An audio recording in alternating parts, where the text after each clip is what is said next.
Bienvenue sur le podcast Performance Vitale. Aujourd'hui, on se retrouve avec Simone Reber, diététicienne du sport, pour parler de la déficience énergétique dans le sport. Bonjour Simone, est-ce que tu peux te présenter? Bonjour, merci beaucoup pour l'invitation. Alors oui, moi, comme tu as dit, je suis Simone Reber, je suis diététicienne de base standard. Je travaille dans des hôpitaux avec des personnes aussi malades, en surpoids, etc. Mais depuis quelques années, je suis spécialisée dans le sport. Aujourd'hui, je travaille à Fribourg, à Lausanne et à Morges, uniquement avec les sportifs de tout âge, de tout niveau, et aussi plus ou moins de toutes les disciplines. Ok, super. Et donc aujourd'hui, le plan se présente comme ceci. En fait, on va d'abord définir la déficience énergétique dans le sport. On parlera un peu des effets sur le corps, l'esprit et la performance. On abordera aussi la prévention et on fera un petit zoom sur le cycle menstruel. Et ensuite, on fera un message de clôture. Donc, pour commencer, qu'est-ce que la déficience énergétique brièvement? Alors, c'est vraiment un déficit énergétique dans le sport, et comme le nom le dit, c'est vraiment spécifique pour les sportifs. Et c'est le cas quand un sportif qui a des besoins accrus ne couvre pas ses besoins. Et souvent, c'est inconscient, ça veut dire qu'il ne se rend pas compte qu'il a tellement besoin, ça veut dire qu'il sous-estime les besoins et il surestime ses apports. Il a l'impression de manger déjà beaucoup comparé à des personnes qui ne font pas de sport, mais ça peut que ça suffit pas encore pour couvrir ses besoins accrus parce qu'il bouge beaucoup. Ok, je vois. Et donc là, est-ce que ça arrive souvent, un peu la prévalence de ce trouble?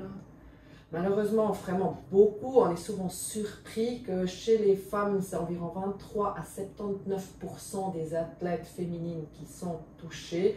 Et chez les garçons, c'est un peu moins, mais quand même encore 19 à 69% qui sont touchés. Alors moi, dans ma consultation, je vois ça tous les jours, qu'il y a des personnes qui viennent me voir pour finalement constater qu'ils ne mangent pas assez. Ok. Et ça, est-ce qu'on sait pourquoi ça arrive? Pourquoi c'est aussi commun chez les femmes plutôt que les hommes? Même pas sûr. J'ai plusieurs hypothèses. Bien sûr, la première, c'est souvent on mange pas assez aussi parce qu'on veut avoir un corps mince aussi dans le sport. Il ne faut pas oublier que dans le sport, soit on fait le sport pour être mince, soit on pense qu'être plus mince, ça fait qu'on est meilleur. Et c'est quand même un peu dans la culture que la femme athlète est aussi vue comme un peu une femme modèle qui doit être mince, etc. Chez les garçons ou chez les hommes, souvent la pression sur le poids ou l'extérieur ou le visuel, il est un peu moins, ou moins avec la maigreur, et ça peut peut-être expliquer pourquoi les femmes sont plus touchées que les hommes. Après, il y a bien sûr aussi un peu les sports à risque qui sont plus féminines. Ça veut dire les sports à risque, c'est plus les sports esthétiques. Ça veut dire natation synchronisée. Oui, aujourd'hui, il y a des hommes, de moins, mais de plus en plus. Mais finalement, oui, c'est un sport femme. Aussi, la gymnastique rythmique, c'est un sport féminin. La gymnastique artistique en général, etc. On a aussi hommes et femmes, mais souvent, le problème, c'est plus chez les femmes. Et peut-être c'est ça aussi qui fait que chez la femme, c'est un peu plus fréquent que chez l'homme. Ok, oui, je vois. Et donc, vous avez dit les sports à risque. Donc c'est uniquement ces deux sports que vous voyez souvent? Non, pas du tout. Et en plus, ça change, j'ai l'impression. Oui, à l'époque, c'était beaucoup, voilà, les patineurs, natation synchronisée, les gymnastes, etc. On voit aussi on savait déjà à l'époque aussi que c'était les sports contre la gravité, ça veut dire le saut en hauteur, saut à ski, la grimpe par exemple, où on avait ces problématiques. Mais aujourd'hui, on voit aussi que dans les sports d'endurance où on s'entraîne énormément, ça veut dire j'ai des athlètes, bien sûr, qui s'entraînent 5 heures, mais des autres qui s'entraînent jusqu'à 20, 30 heures, etc. Et là, c'est très fréquent qu'ils n'arrivent pas à couvrir ces besoins qu'ils ont car ils bougent énormément. Donc on le voit aussi en course à pied, en vélo? Oui, course à pied, vélo, c'est un peu un mélange entre beaucoup d'heures d'entraînement et c'est aussi un peu contre la gravité finalement parce que si je cours, je porte mon poids. Aussi en fonction de la gravité, c'est plus avantageux si je suis plus légère. Si on regarde le marathon ou les courses populaires ou même l'athlétisme, le mi-fond, on va souvent quand même gagner les personnes qui sont assez maigres ou bien définies, disons ça comme ça. Alors on voit ça, et aussi le vélo aujourd'hui, si on regarde Tour de France, etc., il y a quand même des montées. Bon, bien sûr, l'école, il y avait toujours, mais souvent c'est quand même assez un prestige de gagner des étapes rois, qui sont les étapes avec beaucoup de montagnes. Et là, les personnes qui sont vraiment maigres, voire trop maigres, gagnent des étapes. Et bien sûr, après, les autres veulent copier parce qu'ils disent, OK, moi je suis plus lourd que l'autre. Alors, pour gagner ou mettre les chances de mon côté, il faut que je maigris.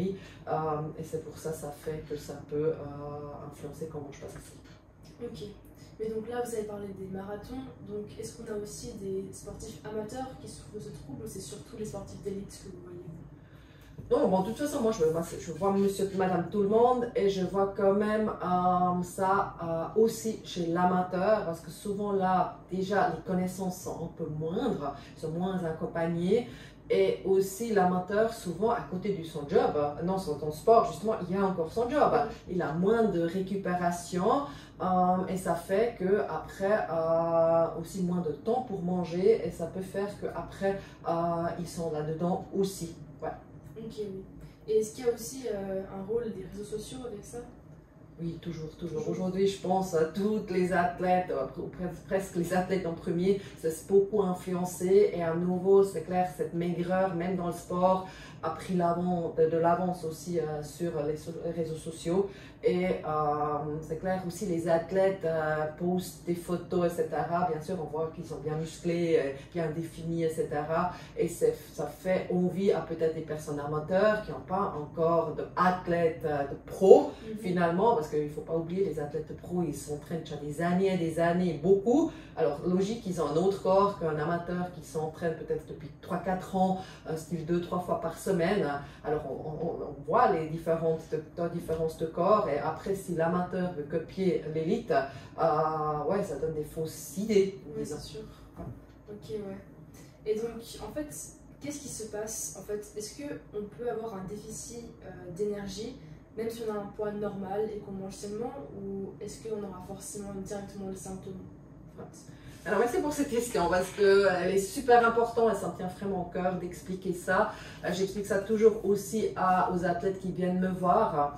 Malheureusement, le corps, il n'est pas très linéaire. Ça veut dire si je mange trop, forcément je vais aussi. Si je mange juste, je reste stable. Et si je mange trop peu, je vais maigrir.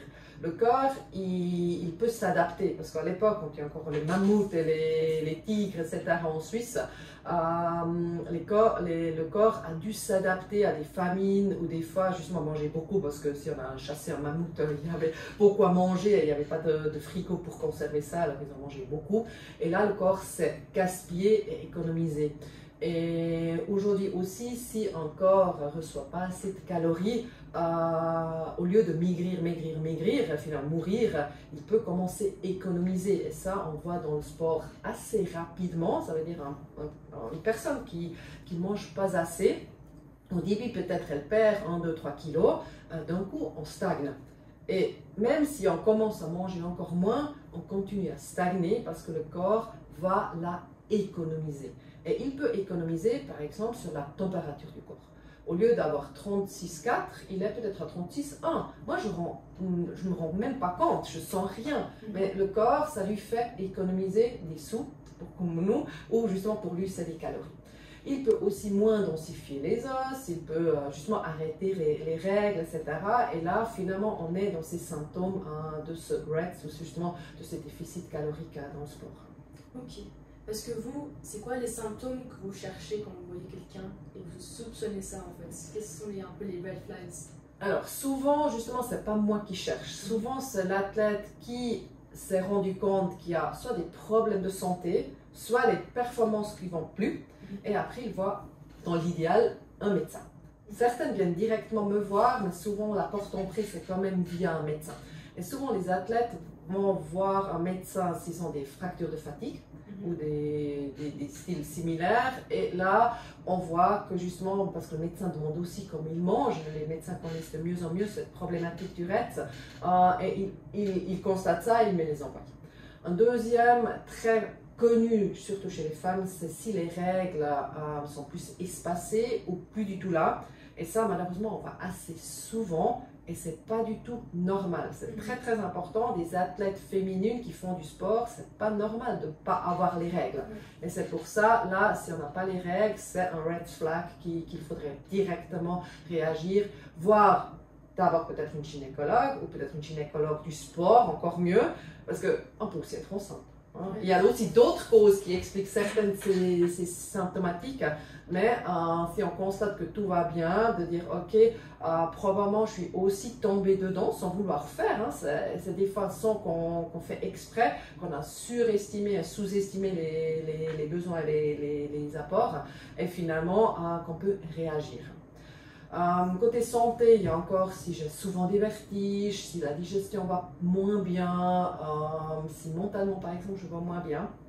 Et de l'autre côté, il y a aussi les performances qui sont touchées, que d'un coup à l'entraînement j'ai moins de force, ou moins d'endurance, ou les performances justement je stagne, hein, je vais plus, malgré les entraînements que je fais, je ne vais plus aller en avant, je reste ou même je régresse. Et ça inquiète les athlètes et après, souvent ils pensent à un manque de fer ou comme ça, et voilà pourquoi ils vont voir un médecin. Et finalement, les médecins, s'ils sont sensibilisés, ils les envoient et après on discute tout ça. Ok, ouais. Donc en fait, ça peut arriver même si on s'entraîne pas trop intensément mais qu'on ne mange pas assez. Oui, ça exactement. peut arriver pour un amateur qui s'entraîne 3 fois par semaine mais qui mange très peu. Ouais. Parce que souvent, même le amateur, il n'a pas commencé directement avec 3-4 fois par semaine. Il a peut-être commencé avec un entraînement. Et après, il augmente à 2. Et peut-être d'un coup, il ajoute des intensités. Ou il ajoute encore un entraînement de muscu ou quelque chose en plus. Et souvent, les athlètes, par contre, ils n'augmentent pas ce qu'ils mangent. Ça veut dire qu'on a une habitude, je mange toujours ça comme petit déjeuner, à midi je fais ça, peut-être je mange quelque chose avant l'entraînement ou pas, et après j'ai un souper. Et plus je m'entraîne, on ne va pas forcément manger plus. C'est ça qui arrive chez des personnes qui tombent en raid, sans vouloir faire exprès. Ok, oui, je vois. Et du coup, il y aurait aussi une fatigue chronique pour ces personnes ou pas forcément? Oui, la fatigue chronique, c'est quand même quelque chose qu'on ressent assez rapidement. Et c'est aussi un red flag ou un signal d'alarme. Le problème, c'est juste dans le sport, une fatigue est aussi un peu logique. C'est clair, si je m'entraîne, voire 4 fois ou même 5, 10 fois par semaine, c'est assez normal à la fin de la semaine d'être fatigué. Mais là, c'est important de distinguer ou de observer un peu cette fatigue. Si normalement je suis toujours fatiguée, je demande à mes athlètes souvent de juger ça ou de mettre un chiffre entre 0 et 10. 0, je ne suis pas du tout fatiguée, et 10, je préfère rester au lit, quelque chose comme ça. Si normalement à la fin de la semaine, ils sont plutôt à 5, 6, ça va bien, mais si d'un coup ils sont de plus en plus hauts avec ces chiffres, ça veut dire la fatigue cumule ou devient chronique, et là il faudrait réagir et voir est-ce que je peux manger plus ou est-ce que je dois m'entraîner moins ou est-ce que je dois vraiment aussi voir ma récupération, parce que ça je vois souvent chez les athlètes amateurs, ils ont trop peu de récupération. Et la fatigue, c'est pas quelque chose qui doit être là. Il faut réagir. Ok. Maintenant, on va passer au deuxième point, qui sont les effets sur le corps, la tête et la performance, même si on en a déjà un petit peu parlé. Qu'est-ce qui alerte en premier? On a dit les règles, la fatigue, etc. Le manque de libido, c'était autre chose aussi. Ah oui, ça c'est quelque chose, justement, j'ai beaucoup parlé que des femmes, et il ne faut pas oublier les hommes, désolé les hommes qui nous écoutent. Oui, bon, chez la femme, c'est clair, on voit tellement clair si on n'a plus les règles, c'est pas normal. Alors là, on réagit tout de suite. Chez l'homme, malheureusement, on n'a rien comme ça, mais on sait chez l'homme, c'est un peu le libido qui peut diminuer, ou qui peut diminuer nettement, et ça peut être un signal d'alarme. Des autres signaux d'alarme, comme j'ai dit, bon, c'est les fractures de fatigue, etc., ça arrive quand même assez tard. La fatigue, c'est un des premiers, mais après, c'est tout bête aussi des problèmes de digestion, que j'oublie des choses, que j'ai de la peine à prendre des décisions. Il y a en total, si on va voir sur Internet, il y a 14 systèmes du corps qui peuvent être touchés. Et c'est clair, on fait de la recherche régulièrement maintenant, et probablement bientôt, il y a encore plus comme ça, mais finalement, c'est vraiment, comme athlète, je peux régulièrement checker mon corps, comme un scan, comme ça, comment mon corps il va, est-ce que je sens des différences qu'il y a encore 2-3 semaines, est-ce que je sais expliquer ces différences? Et si je sais expliquer, tant mieux, mais si je ne sais pas expliquer, qu'on ne va pas continuer encore longtemps comme ça et dire ok, ça doit être comme ça, ou c'est normal comme ça, ou si je suis fatiguée, ou si je ne fais pas des bonnes perfs, il faut juste que je m'entraîne encore plus, parce que si je suis moins bonne que les autres, ça veut dire que je ne m'entraîne pas assez. Non, c'est beaucoup plus complexe et là, il faut prendre du recul et essayer, soit seul, soit avec de l'aide, analyser la situation et réagir comme il faut. Ok, oui.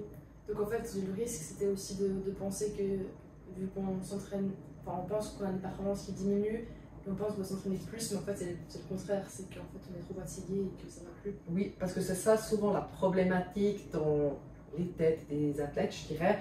On a toujours l'impression que plus je m'entraîne, mieux c'est. Un peu effet ovomatine, hein, si je prends de l'ovo, je peux plus longtemps, etc. C'est pas forcément le but. À partir d'un certain niveau, il faut faire attention qu'on fait des entraînements de qualité à 100% pour qu'on peut encore avancer. Et on peut faire ça seulement quand le corps est bien récupéré. Et on a tendance, parce qu'aujourd'hui tout le monde mesure des trucs, combien il s'est entraîné, combien de watts il a pédalé, combien d'heures il a couru, etc. Bien sûr, on met ça sur les social media et après on commence à se comparer. Et après on voit toujours, ah ouais, mais celui-là il a fait mieux que moi ou plus que moi. Et ce qu'on voit aussi sur social media, c'est souvent les records. Dernièrement, bon, non, dernièrement, maintenant je crois que c'est sa femme qui est en route, mais il y a un homme qui a, un Allemand je crois, il a fait des Ironman, un par jour. Et je crois le record du monde, maintenant, il a fait des Ironman à 120 jours consécutifs. Et ça veut dire, on voit de plus en plus ces trucs, mais vraiment très extrêmes, où bien sûr, on peut avoir l'impression que moi, mon truc 2 fois courir par semaine, c'est tellement nul, il faut que je fasse plus. Et c'est clair, c'est un peu les réseaux sociaux qui font aussi qu'on a cette tendance à toujours vouloir faire beaucoup plus. Mais finalement, non, c'est les pauses, il faut aussi les faire, il faut bien dormir pour pouvoir faire des entraînements de qualité. Ouais, c'est vrai. Et du coup, après, il y a aussi un impact sur le mental avec tout ça. Oui, le mental, c'est aussi une case même très importante. Dans le schéma du RED, c'est juste 2 petites cases, mais je pense quand même le mental ou la santé psychique est super important aussi. Et c'est pas seulement, souvent ça commence avec justement que j'oublie des choses, j'ai de la peine à prendre des décisions, etc. Mais ça peut vraiment être que ça change mon humeur et ça peut aller jusqu'à la dépression. Il y a des athlètes qui, soit font une pause dans leur carrière parce qu'ils tombent en dépression ou ils doivent même arrêter leur carrière à cause de ça. Et c'est pas si rare. Aujourd'hui, on entend de plus en plus des athlètes comme Zverev, j'ai vu dernièrement, il a aussi maintenant dit qu'il n'allait pas bien, qu'il doit faire une pause ou qu'il a fait une pause. Je n'ai pas tout à fait regardé les détails, mais il y a de plus en plus des athlètes qui témoignent qu'ils avaient des problèmes psychiques pendant leur carrière. Et bien sûr, ça peut être la pression. Parce qu'on les juge, ils sont toujours au centre, ils mettent eux-mêmes de la pression, etc. Mais là-dedans, si on ne mange pas assez, c'est aussi cette santé mentale qui souffre et je deviens moins capable à tolérer de la pression, au jugement, etc. Et ça joue un rôle dedans. Ouais, c'est vrai que tout est lié et puis que ça impacte un peu partout, donc c'est pas anodin de consulter quand on a des red flags comme ça. Oui, je dirais même, ça serait quelque chose que je dois encourager les personnes qui nous écoutent, de dès que j'ai un souci, justement trop de fatigue, un manque de fer, mais aussi des soucis mentaux, etc., où on constate peut-être soi-même, maintenant j'ai un RED, de consulter un médecin pour le traiter. Parce que pourquoi ça serait différent que si je me casse la jambe? Chaque athlète, s'il se casse la jambe, il court quasi vers le médecin. Mais pour des problèmes plus psychiques, ou justement, si c'est en lien avec la nutrition, on pense déjà tout de suite à un comportement alimentaire qui ne va pas, ou des troubles comportement alimentaires, des TCA, on essaye de rien dire. Alors, on voit aujourd'hui qu'il y a quand même certaines maladies qui sont encore, ou blessures, mieux vues que d'autres choses. Et ça, ce tabou, on devrait arrêter. Ouais, c'est vrai. Mais du coup, par rapport à ça, quelles sont un peu les solutions concrètes en termes de prévention qu'on pourrait faire pour sensibiliser les personnes? bon, bien sûr, d'en parler. Voilà pourquoi je suis très contente de pouvoir être là et de parler de cette problématique qui touche vraiment beaucoup de gens. Après faire des trucs de prévention comme des workshops ou des présentations dans des clubs ou dans des fédérations, ça je fais régulièrement. Il faut par contre pas que parler aux athlètes, il faut aussi parler aux parents qui sont mineurs, il faut parler aux entraîneurs parce que justement, parents-entraîneurs, si on voit ça, ça amène souvent de la pression, par exemple sur les jeunes ou les moins jeunes aussi, comme ça. Après, c'est aussi les fédérations qu'il faut prendre, les juges, des fois, qui se rendent compte qu'avec des remarques, etc., qui peut engendrer après des problèmes qui sont la cause après de développer un RED. Alors, je dirais vraiment prévention, d'en parler et d'en parler aussi quand les jeunes, avec les jeunes, parce qu'il ne faut pas oublier la puberté où le corps il change. C'est très stressant pour les jeunes, pour les ados.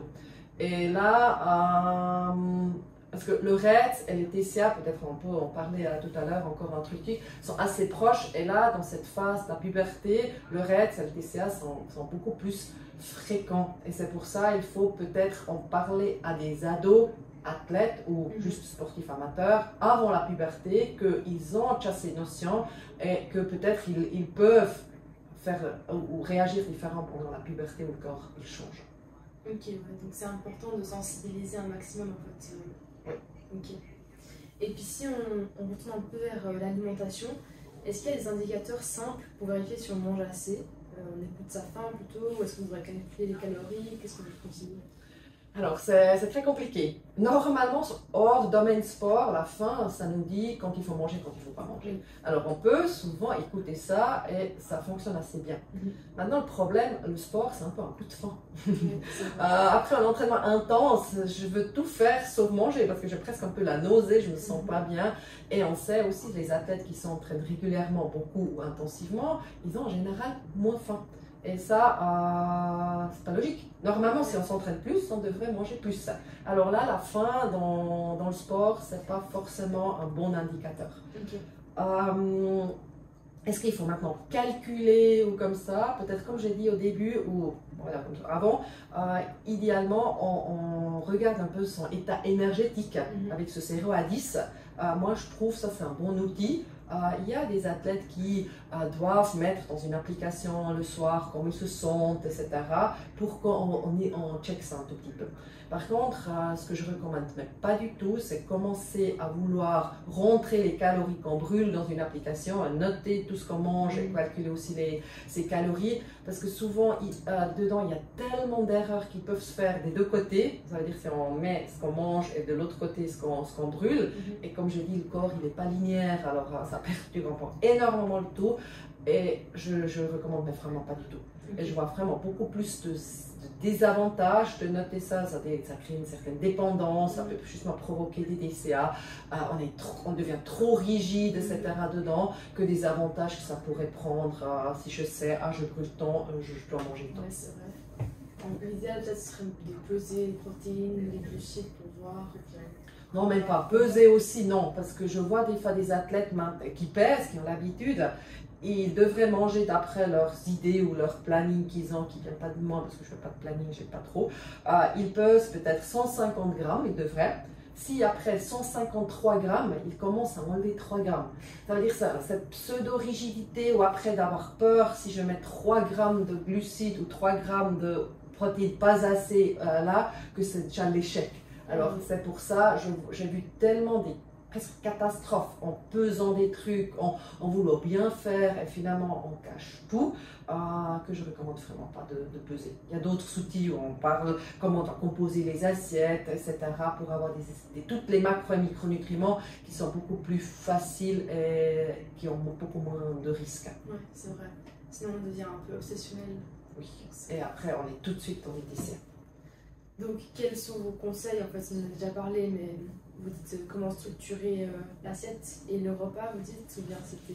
Alors, il y a plusieurs choses qu'on pourrait faire. Déjà, je pense, oui, il faut faire des repas principaux équilibrés où on a des glucides en fonction de l'intensité que je m'entraîne. Si je m'entraîne en endurance et beaucoup, il y aurait plus de glucides. Et si je fais plutôt des sports comme du fitness, ça on parle trop de fitness, plutôt des machines, ou plutôt du gainage, ou du yoga, ou du pilates, etc., j'ai un peu moins besoin de glucides. J'ai toujours besoin des glucides, alors il faut mettre des glucides, mais on peut dire peut-être un quart de l'assiette, contrairement à un athlète d'endurance qui met peut-être dans son assiette 50%, alors la moitié de ce qu'il mange c'est des glucides, et après les protéines 25% et des légumes en fonction des glucides à 25 ou aussi 50%. Après, on peut parler de la structure. On peut dire, ok, je mange un petit déjeuner, un midi, un soir. Et si je ne m'entraîne pas une collation, si je m'entraîne 1 heure de collation, si je m'entraîne 2 heures, 3 collations, ainsi de suite. Alors, on peut créer comme ça une certaine structure. Et là, on a déjà fait un bon pas vers une alimentation équilibrée. Et les détails, il faut venir me voir. Mais aussi, par rapport à ça, les réseaux sociaux aussi, ils diabolisent un peu l'alimentation. Oui, pas l'alimentation générale, plutôt les glucides. Les glucides, ouais. Et encore un peu les graisses, mais les graisses, ils étaient diabolisés dans les années 80-90, où après on avait Weight Watcher et tous ces produits sans gras, ça veut dire les chips sans graisse, le beurre demi-gras, le fromage zéro graisse, des trucs bizarres comme ça. Mais ça, c'est resté dans la tête. Et maintenant, aujourd'hui, on a vraiment cette peur des glucides. Il y a même des livres qui disent les glucides tuent, ou voilà, plus comme ça. Mais c'est pas du tout ça. Et là, d'où c'est venu ou pourquoi c'est venu, et on confond un peu des trucs, c'est clair, il y a de plus en plus des personnes obèses sur notre planète. On sait, c'est une pandémie, les personnes qui bougent déjà très peu ou pas, et qui mangent beaucoup des aliments transformés, des sodas, etc. Et c'est pour ça, justement, ils prennent du poids et ils deviennent obèses ou sont surpoids. Pour eux, c'est juste, s'ils consomment trop de sucre, c'est négatif pour eux. Ça ne va pas les tuer tout de suite, peut-être à long terme, oui, on peut être si radical comme ça avec ces choses qu'on peut dire. Par contre, pour des personnes qui bougent, au fitness, course à pied, les élites comme les amateurs, etc., les jeunes comme les plus âgés, on a besoin des glucides, c'est notre carburant. On va dire, c'est comme si j'ai un attel et je ne veux pas le charger. Ça ne va pas très très lent. Ou si j'ai une voiture, je ne veux pas mettre de la benzine. Je fais mieux à pied si j'ai une voiture sans la benzine. Et aujourd'hui, les glucides, pour moi, dans le domaine du sport, c'est vraiment complètement faux de les diaboliser. Parce que c'est vraiment notre carburant pour être rapide, pour être endurant, pour sauter haut, pour monter des toits, etc. Alors, je ne vois pas, on mélange les choses là. Et on ne devrait pas diaboliser les glucides dans le sport. Mais par exemple, on faudrait toujours les coupler à autre chose. Par exemple, parce que souvent on dit avant une course, une grande course, manger des glucides ou des pâtes. Mais il faudrait aussi les coupler à la protéine, etc. pour ne pas avoir un pic, dans le sens où... Oui, justement, ça veut dire aux repas principaux, comme j'ai dit avant, il faut toujours combiner les 4 groupes d'aliments, c'est-à-dire glucides, protéines, salades, légumes ou fruits avec une bonne source de gras. Ça veut dire là, on a l'équilibrage, ça aplatit aussi la réaction glycémique de notre corps, ou que le corps, comme il réagit. Par contre, avant un effort, c'est justement du carburant que j'ai besoin si je veux aller courir 10 km. Et là, je peux manger principalement des pâtes, mais toujours quand même aussi un tout petit peu de protéines, des légumes avec, si c'est un repas principal. Si par contre, je vais courir peut-être à 5 heures du soir, mes 10 km comme ça, à l'après-midi, je vais peut-être pas manger des pâtes comme ça, mais je peux manger du pain, je peux manger des céréales, etc. Et là, si vraiment j'ai peu de temps pour digérer, si c'est principalement des glucides, c'est même bien parce que je veux ce pic de glycémie, je veux que l'énergie rentre dans mes muscles, ça veut dire d'abord dans le sang et avec le sang dans mes muscles, et ça fait après que je peux courir vite ou lancer du poids ou je sais pas quoi. Ça veut dire on a besoin de ça. Ça veut dire on peut pas dire les sucres rapides ou les sucres lents c'est bon ou mauvais, il faut toujours voir quand je les mange et comment je les combine ou si je les combine pas, justement comment je fais. Avant de passer à la prochaine partie qui sera sur le cycle menstruel, je voulais juste revenir un petit peu sur le TCA dont tu as parlé avant. Alors oui, volontiers, parce que c'est clair, souvent les personnes connaissent mieux le TCA, les troubles du comportement alimentaire, dans l'anorexie, la boulimie, le binge eating ou orthorexie ou toutes ces choses-là qui sont aussi stigmatisées quand on parle très très très peu. Et c'est clair, le RED, c'est aussi que les personnes mangent trop peu ou ils ont un problème avec manger, etc. Et on peut les confondre. Alors le RED, juste pour préciser, c'est quelque chose qui arrive souvent dans le sport déjà, et parce que justement, comme j'ai expliqué, les athlètes sous- et surestiment les apports et les besoins. Ok. Chez un TCA, souvent derrière, c'est conscient, il y a une volonté de vouloir maigrir et on mange exprès moins. Et chez l'athlète, souvent, c'est pas ça. Ça veut dire que ça commence souvent parce que je ne le connais pas. Et c'est ça la grande différence. Par contre, bien sûr, un TCA chez quelqu'un qui fait du sport, c'est aussi un RET. Et un RET peut devenir dans un TCA. Parce que si un athlète est un RET, il perd peut-être au début un peu de poids et après il se rend compte avec ce poids perdu, il est meilleur. Il peut avoir activement l'idée de vouloir maigrir et comme ça, consciemment, réduire les apports et comme ça, tomber dans un TCA. Et c'est pour ça, on peut les distinguer, mais c'est vraiment pas la même chose. Donc en fait, des fois, c'est dur de faire la différence entre les deux. Oui, Okay. c'est souvent, c'est des fois au début où on peut encore bien les distinguer, mais après, il faut toujours prendre en compte qu'il peut avoir les deux en parallèle. Donc voilà, super pour cette clarification sur le TCA et les REDS, qu'il faut bien différencier, mais qui sont parfois ensemble, on va dire. Et maintenant, on va passer au cycle menstruel. Donc, comme on en a parlé un petit peu avant, beaucoup de sportifs ignorent que le cycle menstruel influence les besoins énergétiques. J'avais vu quelque chose comme ça demande 200 calories en plus quand on a les...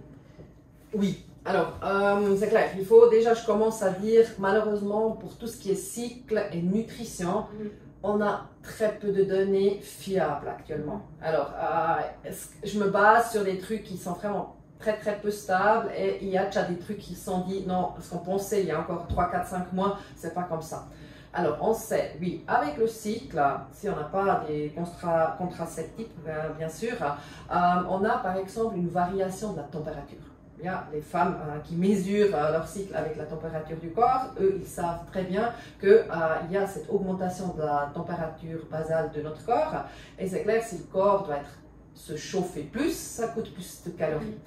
C'est aussi quand on a les règles, on doit produire plus de sang, parce que le corps perd ce sang avec les règles. Et ça, oui, ensemble, on peut dire, on peut avoir des variantes de 100-200 calories sur un cycle de calories que quelqu'un brûle.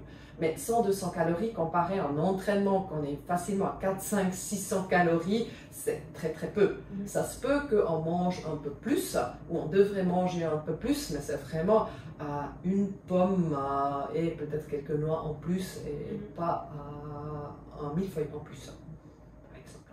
Ok. Et donc, pourquoi en fait il est important de manger mieux à ces moments-là pour la femme spécialement? Alors, je dirais, on ne peut pas généraliser de manger mieux. J'encourage souvent que chez les femmes, dans ma consultation, quand même d'observer leur cycle et de voir déjà qu'est-ce qui se passe avec moi pendant le cycle. Parce qu'il y a encore beaucoup de femmes, peut-être pas les jeunes actuels, parce que les jeunes actuels, ils sont un peu plus dedans, mais je dirais des personnes de 30 ou maintenant comme moi, 40, 50 ans, on n'a jamais fait ça quand on était jeune. Alors je dirais aux femmes, tout confondu l'âge, etc., de observer le cycle, qu'est-ce qui passe avec mon corps, est-ce qu'il y a des avantages et est-ce qu'il y a des désavantages, et comment je me sens. Et après, en fonction de ça, peut-être s'adapter. On sait souvent qu'il y a des femmes que juste avant le saignement, on a ces fringales. Et c'est clair, si là, après, je me laisse aller, je mange du n'importe quoi pendant 3-4 jours, je risque de prendre du poids. Alors là, si je constate ça, de dire, ok, il y a une phase dans mon cycle où j'ai ces fringales, alors il faut que je m'organise, je trouve de l'aide pour que je m'adapte au mieux. Parce que c'est clair, les hormones sont là, ils nous influencent, ils produisent ces fringales, mais on peut réagir différemment pour pas justement prendre du poids, par exemple, à ces moments-là. Il y a d'autres personnes où justement, quand ils ont des douleurs, après ils ont comme de la nausée ou ils ne veulent pas du tout manger parce qu'ils ont des douleurs, ils ne sont pas bien. Alors là, on risque de pas assez manger. Alors là, de regarder en fonction qu'est-ce que je mange en fonction de mon cycle. Et ça, par contre, on ne peut pas généraliser parce que chaque femme vit son cycle différemment. Et c'est clair, là, je parle que justement des femmes avec un cycle naturel. Si on prend des contraceptifs, ça change la donne. Ça veut dire que ces fluctuations d'hormones, on n'aurait plus, ou peut-être juste entre les phases où je prends la pilule et la phase où je fais la pause. Mais là, on peut vraiment observer, voir comment je me sens et adapter ou voir comment je peux adapter mon alimentation si j'ai des petites problématiques. Ok, oui. Est-ce que vous avez encore quelque chose d'autre à ajouter par rapport au cycle menstruel? Spontané comme ça, qu'est-ce que je pourrais dire pour le cycle? Oui, peut-être quand même si c'est hors alimentation, ça veut dire on est dans le sport, ça veut dire le cycle, il influence aussi mes capacités d'entraînement. Ça veut dire si je suis presque pliée en deux parce que j'ai tellement de douleur à cause de mon cycle, peut-être là, même si c'est noté sur le programme, il faut peut-être pas faire l'intervalle très important de la semaine. Et plutôt dire, ok, je respecte mon corps à ce moment-là, aujourd'hui il n'est pas bien. Alors, je ne fais pas d'entraînement ou juste un entraînement léger et je ferai mon intervalle ou mes intensités, etc. un autre jour. Peut-être là aussi de dire, ok, je prends le cycle, je regarde pour l'alimentation, mais j'essaye aussi d'adapter mon entraînement, pas au cycle comme ces recommandations, le jour 14 du cycle, il faut faire ça, ou le jour 20, il faut faire ça, parce que là, on ne peut rien dire. Mais personnellement, dire, ok, je ne me sens pas bien à cause du cycle. Déjà, j'ai le droit de me sentir pas bien, parce qu'on est des femmes, hein, ça nous arrive chaque mois, on ne peut pas le changer, mais je peux m'adapter, et comme ça aussi, j'ai l'impression que je soigne mieux mon corps. Parce que si je le force à ce moment-là encore de faire un intervalle ou une session dure ou longue, c'est plutôt la maltraitance vis-à-vis de notre corps. Et ça, c'est jamais bon. Parce qu'on a un seul corps, hein, et on vit avec ce corps quand même encore. Moi, j'ai 48 ans, j'espère peut-être vivre encore 40 ans avec mon corps, alors il faut le soigner. Et surtout, si on a 20 ans, il y a peut-être encore 70 ans à ce corps-là, alors il faut faire gaffe. Et pas avoir l'impression qu'il faut juste le modeler, ou je peux le modeler comme je veux, parce que je veux me présenter sur les social media. Il faut vraiment penser tout ce que je fais maintenant avec mon corps. Si je le maltraite, je vais peut-être souffrir quand j'ai 50 ou 60 ans. Et peut-être parce que les personnes aiment souvent les exemples. J'ai une athlète, elle a 29 ans maintenant, elle n'a plus le droit de courir. À cause d'un raid, elle s'est tellement abîmé les os qu'elle est en ostéoporose, mais vraiment très très sévère. Et courir, ça veut dire elle pourrait se casser des vertèbres et se paralyser. Ça veut dire à 29 ans, je crois, j'ai toute la fin des années 20, avoir déjà ça et plus avoir le droit de courir, c'est quand même grave. C'est pas rien du tout avoir un RED ou même un TCA. Il y a aussi des athlètes, et là on ne sait pas si c'est que RED ou TCA, qui sont devenues infertiles. C'est des femmes qui ne peuvent pas avoir des enfants, et c'est parce que pour eux, des médailles ou des bons résultats étaient plus importants que leur santé. Et c'est ça un peu le danger dans aujourd'hui où on veut tout avoir et on veut se présenter et on prend certains risques aussi pour être bien vu après. Il faut faire vachement gaffe. C'est pour ça je suis super contente qu'on peut déjà aujourd'hui d'en parler et d'alerter un peu les gens. C'est pas du n'importe quoi ça. Ok, oui. Donc en fait, pour le message de clôture, il faut écouter son corps, pas prendre ça à la légère et ne pas oublier de consulter quelqu'un dès qu'on a des signaux d'alarme en fait. Ouais, très bien résumé. Et peut-être avant de tout ça, encore de juste dire, si je fais du sport, parce qu'aujourd'hui on parle pour les athlètes, de manger en fonction.